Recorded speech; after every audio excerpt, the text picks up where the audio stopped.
Anda kembali bersama kami di Sapa Kaltim, saudara, dan masih bersama saya Paulina Jaru. Dan bersama kedua narasumber kami ada Pak Ilham dan Pak Suryono, Pak. Mungkin kali ini saya ke Pak Suryono dulu ya.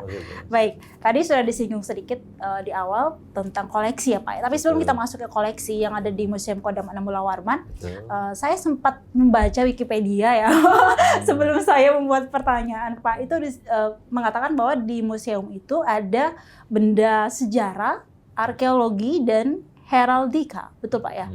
Nah, kita orang awam kan mungkin taunya benda bersejarah oke lah Pak. Kalau arkeologi dan heraldika ini apa ini? Mungkin pengertiannya dulu tentang itu Pak Suryono. Heraldika tadi ya, itu kaitannya dengan perlengkapan militer, terutama seperti atribut pakaian-pakaian yang ada kita seperti ini. Ini salah satunya menunjang daripada pakaian-pakaian yang kita pamerkan, khususnya untuk museum. Kita di sana ada beberapa contoh koleksi seperti patung-patung militer, patung-patung yang menggunakan seragam militer maksudnya.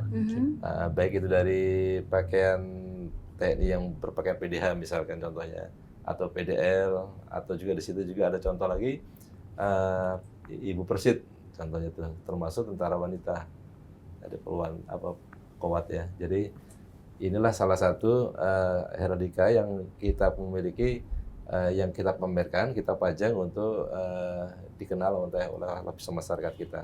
Termasuk di dalamnya di situ ada kaitannya dengan lambang-lambang satuan. Nah, di sini lambang-lambang satuan dari jenis Pataka, terus Sempana, Duaja. Di situ ada contoh-contoh lambang-lambang yang kita miliki, khususnya wilayah Kodam dan termasuk wilayah Nusantara juga. Di sana ada contoh-contoh lambang-lambang di wilayah Kodam Nusantara, khususnya dari Sabang sampai Merauke. Kita juga mempunyai ada di museum kita. Jadi lebih ke peralatan yang digunakan oleh TNI ya? Iya. Termasuk seragam, atributnya apa?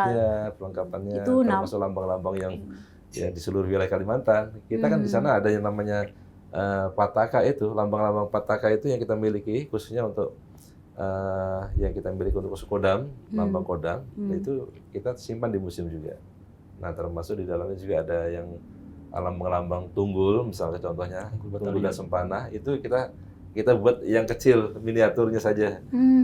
Contoh-contoh miniatur ini merupakan salah satu supaya kita dari satu satuan yang ada di wilayah Kalimantan ini, kita mengabadikan namanya ada di museum kita, salah satunya seperti itu.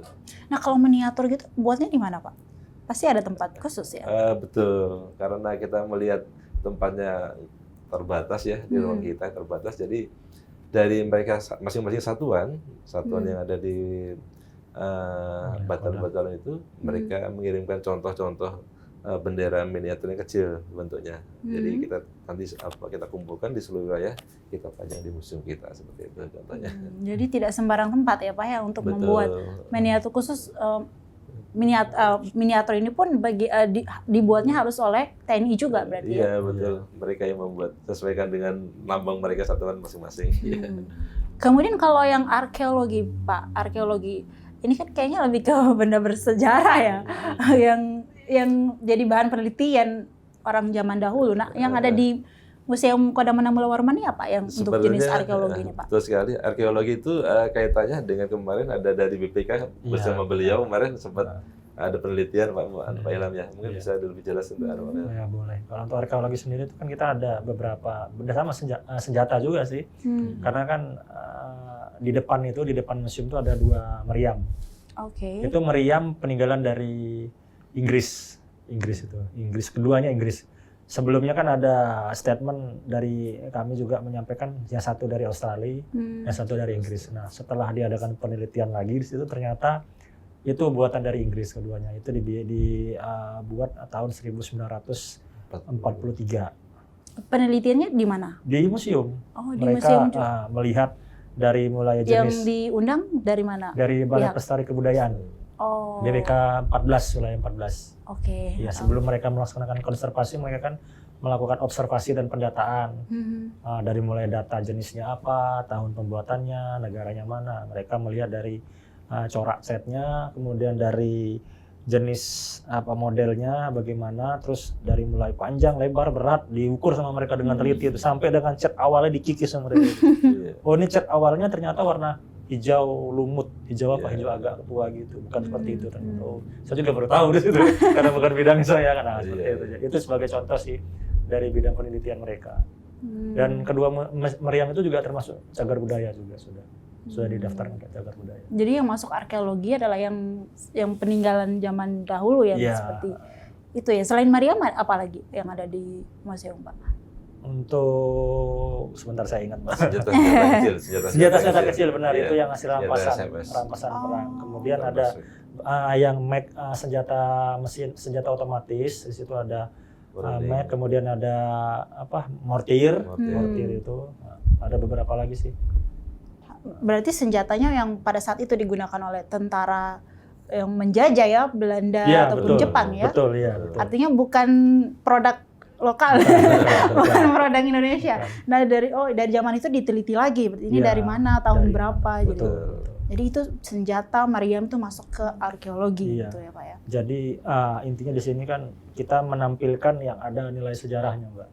Jadi tidak sembarang ya. Mungkin ada beberapa yang sekedar untuk menampilkan, namun ada khususnya di situ ada banyak juga yang nilai sejarahnya terkandung. Jadi kedatangan dari tim BPK itu sendiri ke museum itu memang untuk konservasi, kemudian ada observasi di situ untuk pendataan apakah datanya itu ada kekeliruan atau tidak. Kalau ada kekeliruan mungkin disempurnakan seperti itu.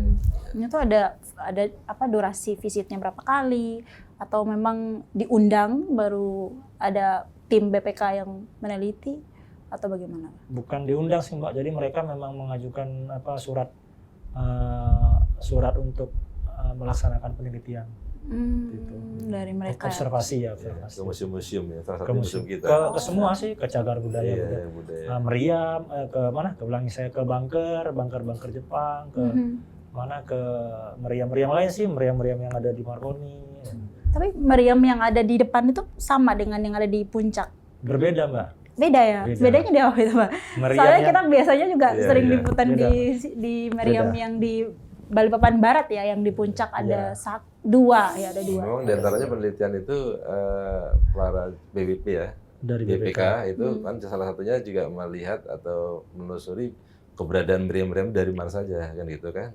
Nah salah satunya wilayah yang ada di Balikpapan Barat khususnya yang ada di gunung itu salah satunya ternyata itu buatan dari Jepang. Karena salah satu senjata yang ada yang besar itu kurang lebih panjangnya sekitar berapa? Kalau 8 untuk meter ya. Kalau untuk diameternya sendiri itu untuk kalibernya 120. 120. Nah, itu untuk menangkal serangan dari laut ya. Itulah salah satunya kekuatan Jepang pada saat itu menguasai Balikpapan pada tahun 1942 ya kan.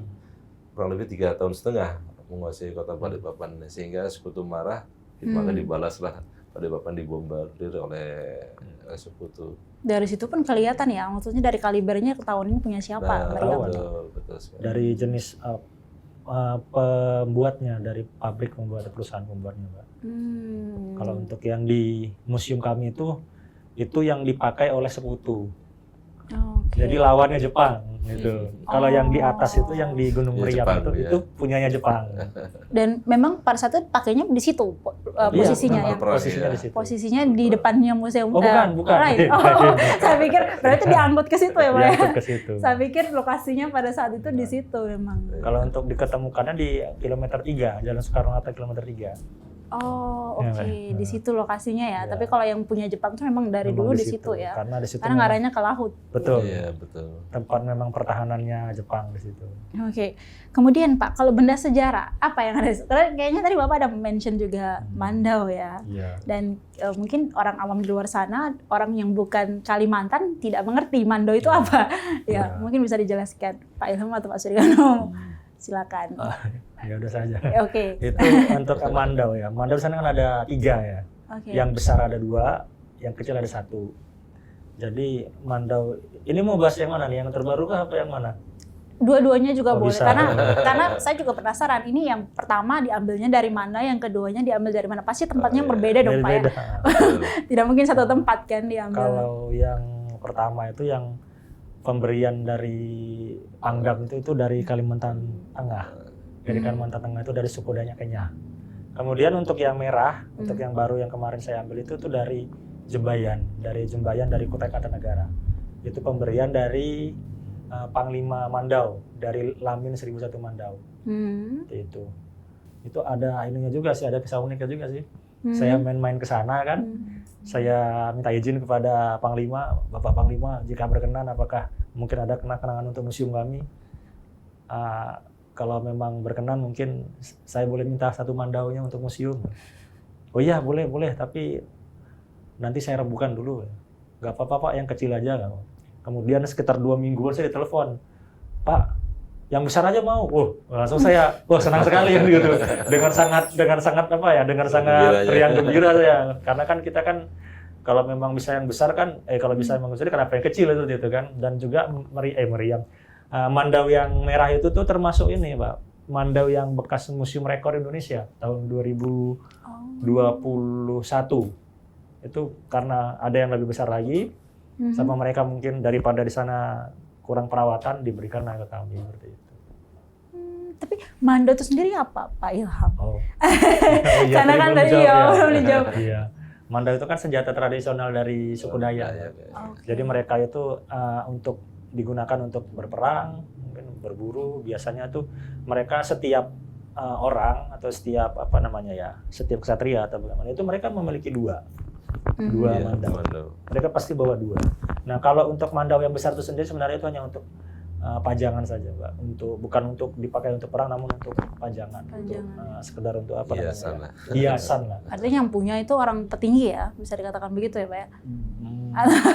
Ada yang memang milik petinggi, tapi ada juga. Tapi kalau untuk yang merah itu sendiri tidak. Itu memang dia buat khusus untuk bisa mencapai Museum Rekor Indonesia, makanya dia buat yang besar. Dia buatnya tahun 2002. Ya, rekor muri ya. Dia buatnya itu tahun 2002. Ini kan ukurannya berapa tadi? Yang besar, yang merah? Yang merah 4 meter.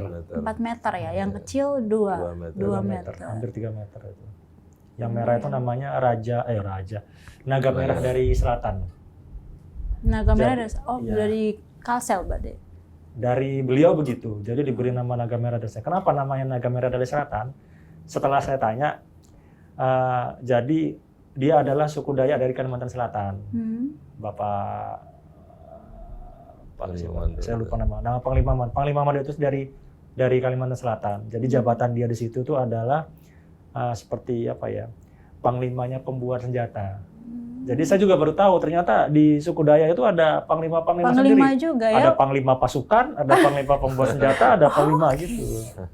Jadi khusus dia itu panglima pembuat senjata. Jadi dia yang membuat senjata-senjata. Jadi kalau emang ada kegiatan di mana di Kalbar, Kalteng, mereka ternyata ada persatuannya sendiri. Jadi senjata dari dia bikin seperti itu. Dan itu sampai sekarang. Sampai sekarang. Panglimanya ini yang selama membuat dia hidup ya dia bikin gitu. Selama beliau hidup gitu. Itu. Masih hidup memang. Masih. Wow, luar biasa. Berarti masih sering produksi mandau dong Pak ya? Masih. Di Lamin itu isinya mandau semua, Pak. Ada yang digantung-gantung, ditaruh di meja. Isinya mandau semua. Memang Lamin 1001 Mandau nama tempatnya. Ya, Naga Merah. Jadi saya lanjutkan tadi ya, Naga Merah dari Selatan. Kenapa merah? Karena saat itu dia memang ingin membuat dengan semangat yang membara, soalnya dia sampai kalau dibilang katanya tuh ada juga sih persembahan darah dari dia seperti itu. Jadi makanya dibilang Naga Merah. Kemudian kenapa dari selatan? Ya, karena saya dari Kalimantan Selatan, Pak, gitu. Jadi seperti itu. Makanya dikasih nama Naga Merah dari Selatan. Kalau yang 2 meter tadi kalau itu sedikit kisahnya Pak? Mungkin Pak Zaki. Itu dari mana tuh mandau yang 2 meter Pak? Yang 2 meter tadi memang kebetulan saya melihat adanya museum itu karena memang koleksi hibahnya Panglima kita memang mendapatkan koleksi-koleksi mandau seperti itu. Termasuk di situ ada sumpitnya, ada samurainya juga. Beliau waktu itu memang selama menjabat menjadi Panglima pada saat itu Bapak Mir Jenderal Tono Soratman mengkoleksi senjata-senjata tradisional rupanya beliau. Iya, kemudian setelah terbentuknya museum, maka bergegaslah beliau bagaimanapun caranya supaya koleksi museum ini lebih bagus, lebih cantik. Koleksi beliau yang ada di Lamin itu diarahkan ke museum semua. Termasuk mandau tadi. Termasuk mandau itu. Ada juga samurai yang suku Jepang.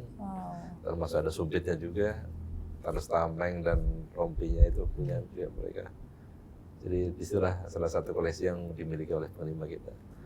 Sehingga pada saat itu kita mempunyai satu mando saja yang besarnya 2 meter 2 itu, meter. masyarakat kita merasa wah bangga sekali rupanya di sini ada koleksi besar itu. Karena jarang orang lihat ya kalau untuk senjata ini ya Pak ya. Iya. Tidak sembarang orang bisa melihat langsung gitu Pak ya. Iya. Mesti ke tempat bersejarah dulu ya untuk mando ini. Untuk membersihkan sendiri ada ininya sendiri sih, ada ritualnya sendiri. Jadi tidak asal kami. Baik, selain mando Pak, mungkin koleksi di museum yang paling menonjol apa? Salah satunya ada yang namanya alat kesehatan ya. Alat Oke. kesehatan. Alat kesehatan itu memang ada yang dimiliki oleh tentara kita, khususnya. Jadi tentara itu bukan saja tugasnya hanya untuk berperang, tetapi juga tentara kita juga ada sebagai ahli kesehatan, sebagai dokter ya. Jadi di situ salah satu contoh ada jarum suntik yang besar tahun 1960 itu ada di museum kita. Kemudian ada timbangan obat, kemudian ada lagi pengurus obatnya juga ada, terus anestesi dan sebagainya. Jadi salah satu koleksi yang dimiliki oleh tentara kita pada zaman dulu itu karena umurnya usia sudah tua, jadi ada kita simpan di museum kita. Dan juga ada untuk angkat pasien tandunya itu, Iya, atau tandunya pada ada. untuk perang itu ada di bawah. Apa itu Pak ya? Alatnya? Tandu. Oh, Tandu tandunya. itu apa ya? Oh, untuk angkat mengangkat orang yang korban, luka. korbannya Iya, seperti itu. Kita musibah kan. setelah Ada di situ. peperangan. Beda ya sama yang sekarang mungkin kalau sering dipakai TNI kan sekarang yang loreng-loreng itu kan Pak ya. Iya, kalau ini warna kalau hijau. kalau yang oh Hijau. dulu hijau ya. Iya. Beda, ada perbedaan nggak? Saya penasaran Ada, juga. Mbak. Ada ya. Di samping itu memang perbedaannya juga termasuk jarum suntiknya itu berbeda. Iya, kok dulu Kalau zaman kok bisa dulu, sepanjang itu ya? Saya nggak bayangin tadi eh, Pak Suryono ngomong. Jarum suntiknya itu pun terbuat dari kaca ya dulu ya, kaca. Kemudian habis disuntikan ke pasien itu disterilkan lagi dengan air panas, dicuci dengan air panas lagi, bisa Bisa digunakan dipakai lagi ulang. berulang kali. Tapi kalau sekarang sudah enggak kan? Sekarang habis dipakai sudah harus Langsung dibuang. buang. Bedanya sama alat suntik zaman dulu seperti itu. Karena dipakai yang gede itu dipakai untuk beberapa kali gitu Pak ya. Iya, berulang kali. Kalau sekarang kan ya, Sudah enggak seperti pakai itu yang lagi. sama kan udah dilarang. Betul. Sudah ada bakterinya di dalam situ, harus diganti. Iya. Baik. Ada fasilitas di sana yang mungkin bisa kita pelajari sejarah tapi tidak melalui benda Pak. Maksudnya secara langsung gitu. Jadi mungkin kita berkunjung ke museum, kita tidak melihat langsung kayak contoh tadi ada benda bersejarah, arkeolog ataupun tadi heraldika. Tapi apakah ada dari museum yang ingin memperlihatkan kepada pengunjung berupa visual atau untuk mempelajari itu ada Pak di Museum Kadamanam? Ya, anak-anak kita setelah kita keliling-keliling melihat koleksi museum kita, kemudian kita arahkan nanti anak-anak itu ada yang namanya ada taman baca, ada perpustakaan kecil mini, ya di situ mereka bisa baca-baca koleksi buku-buku kita. Termasuk di dalamnya juga kita arahkan lagi sampai ke ruangan audiovisual, itu kita tayangkan film, mereka bisa menonton film di sana. Nah, film di sana diantaranya adalah filmnya TNI kita khusus di zaman sekarang, ya. Termasuk juga ada film-film sejarah zaman dulu, termasuk zaman peperangan kemerdekaan kita juga punya. Salah satunya filmnya Bung Tomo ya Pak ya, Surabaya itu zaman perjuangan tahun 45 ada juga kita punya. Kemudian yang tidak kalah pentingnya adalah film-film yang mendidik anak kita sekarang itu supaya termotivasi untuk ikut berperan bahwa sebagai tentara itu seperti ini loh gayanya tentara zaman sekarang. Jadi kita Siapa mempunyai tahu mau jadi tentara juga ya Pak. Nah, betul. Menunjukkan kepada mereka supaya ayo kita ikut bergabung dengan TNI. Karena apa? Siapa lagi yang bisa membela tanah air kita tanpa Kalau TNI? enggak, Kan gitu. kita semua. Nah, maka kita mengarahkan anak kita beri motivasi supaya mereka cinta dengan tentara lah ya gitu ya. Jadi tentara kita begini cara berlatihnya. Jadi mereka tahu filmnya seperti itu contohnya seperti itu yang diberikan oleh yang disajikan oleh museum kita pada saat Filmnya yang udah dari zaman dahulu ya filmnya itu Pak? ada zaman dulu, ada juga film-film zaman sekarang. Apalagi nih belum pintar mengaudit film-film koleksi baru. Oh, diedit sendiri. Saya potong-potong aja Mbak. Filmnya film perang khusus di Kalimantan saja iya. atau nasional? Maksudnya Ada juga yang nasional, ada yang Ada latihan gabungan TNI dengan Amerika kemarin ya kan? untuk latihan bersama latihan Latma. bersama Latma itu Garuda Shield. ngambilnya dari mana itu Pak? Film Dari YouTube. Oh. Kalau untuk ada yang saya kemarin bikin sendiri dokumenter itu terkait dengan perang Oboi II yang ada di Balikpapan yang tahun 45. Pasukan sekutu itu yang menyerang Jepang. Itu kan tahun 45 itu ada saya bikin untuk ya sekadar pengetahuan bahwasanya Kota Balikpapan ini punya sejarah yang luar biasa karena Indonesia kan kekayaan alamnya terutama di Balikpapan itu kan minyak. Ya. Minyak itu adalah sumber kekuatan dari peperangan. Kalau negara punya minyak banyak berarti dia yang menang. Jepang dulu kan yang megang kan yang mengalahkan Belanda. Mereka mendudukin kemudian diserbu lah sama sekutu. Jumlah pasukannya tidak seimbang saat itu. Jepang 3.000-an pasukan totalnya, sedangkan sekutu hampir 50.000 mereka. Jadi ya bisa dibilang peperangannya tidak seimbang, makanya Jepang saat itu kalah. Seperti itu ada saya. Dokumenternya syuting juga, ada proses syutingnya. Foto-foto, Mbak. Oh. Saya ada foto-foto yang saya ambil dari ada di situ website dari Australia. Jujur saya salut sama Australia jujur. Jadi mereka ada website Australian Historical apa saya lupa nama websitenya. Di situ kita cari kan yang di situ mereka ada sangat rapi dokumenter. Ada yang dari mana, negara mana. Saya khusus yang ngambil saya yang Balikpapan sama Kaltara. Biasanya dari Kaltara kemudian dari Balikpapan. Saya pelajari, saya susun di situ ya. Jadi gitu. Foto-foto jadi berupa bentuk foto kan dokumenter karena zaman dulu kan kurang ada video jadinya saya ambil dari foto, saya susun skripnya, tahun-tahunnya, tanggalnya dari mulai tanggal berapa sampai dengan tanggal 16 Agustus mereka menyerah pada sekutu kan karena bom atom itu seperti itu. Tapi sumbernya tetap dari googling juga ya? Dari Google karena kalau sejarah nggak berani saya ngarang-ngarang nanti malah. Termasuk di dalamnya itu ada juga itu cerita Perang Dunia Kedua. Itu judulnya Melawan Lupa di Kota Balikpapan. Itu dirilis oleh Metro itu di Metro TV. Itu ada. Durasinya kurang lebih hampir 20 menit lah. Panjangnya ini bagaimanapun pergerakan peperangan antara sekutu dengan Jepang di Kota Balikpapan itu sangat luar biasa. Jadi kalau kita bisa melihat dibuka di YouTube itu ada filmnya tentang Perang Dunia Kedua di Kota Balikpapan. Dan termasuk juga ada perjuangan rakyat Sanga-Sanga itu, Mbak. Yang mereka pada saat tahun 47 itu kan di wilayah Sanga-Sanga. Jadi dulu itu sebenarnya minyaknya itu sendiri yang banyak ada di Sanga-Sanga sebenarnya. Di Sanga-Sanga itulah tempat pengolahan. Sebelum Balikpapan Sanga-Sanga dulu ya. Sanga-Sanga dan Balikpapan gitu. Jadi pusat dari kantor-kantornya itu ada di Balikpapan, tapi sumbernya ada di sana. Memang sumber pertama kan Matilda di sini, namun yang banyak di wilayah Sanga-Sanga. Nah, di situ tuh sampai sejarahnya itu rakyat Sanga-Sanga, masyarakat Sanga-Sanga tuh mengira tahun 47 itu datanglah tentara bantuan dari Jawa katanya itu kan. Ternyata itu pasukan Belanda yang datang pakai kapal. Mereka nyamar jadi jadi tentara kita. Iya, Mas. Jadi rakyat itu pada saat sudah menepi sampai saat di dermaga, langsung masyarakat pejuang-pejuang itu tuh direntet pakai senapan mesin semua mati. Seperti itu. Nah, yang mereka kira itu adalah divisi ALRI yang tahun 49 itu. Jadi mungkin zaman dulu kan berita kan kurangan informasi dari berita-berita itu sendiri ya, jadinya banyak korban di situ. Jadi di situ ada saya tampilkan juga sedikit perjalanan sejarah dari Balikpapan itu sendiri. Jadi salah kalau dibilang Balikpapan itu atau Kalimantan Timur itu tidak ada perjuangan rakyat. Ada, Mbak. Jadi ada seperti itu. Padahal perjuangannya luar biasa ya pada saat itu ya. Menjadi kalah di Indonesia Merdeka pun Balikpapan menjadi salah satu kota yang cukup diperhitungkan juga ya untuk zaman penjajahan dulu ya Pak ya. Dan pasti kalau untuk museum pun namanya juga benda bersejarah, dan tadi sudah disinggung sedikit bagaimana kita merawat benda bersejarah itu.